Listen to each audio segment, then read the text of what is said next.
Benvenuti, nuova edizione del nostro telegiornale che vede in apertura oggi una tristissima vicenda.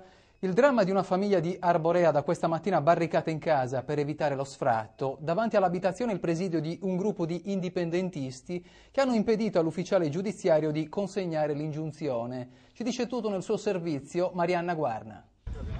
Porte e finestre chiuse, la famiglia Spano ad Arborea è barricata in casa.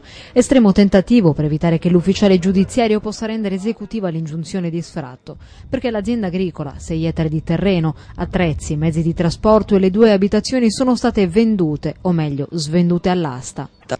L'attività che non decolla, mutui da pagare, i debiti, poi il pignoramento. Un dramma nel dramma per 2 nuclei familiari che ora rischiano di finire per strada con 2 bambini, uno dei quali cardiopatico. Il popolo indipendentista però non ci sta e questa mattina ha organizzato un blitz davanti all'abitazione sulla strada 22. Vogliamo evitare che un figlio del nostro popolo venga espropriato di un bene che riteniamo assolutamente primario per qualsiasi famiglia, cioè la casa di abitazione e la propria azienda.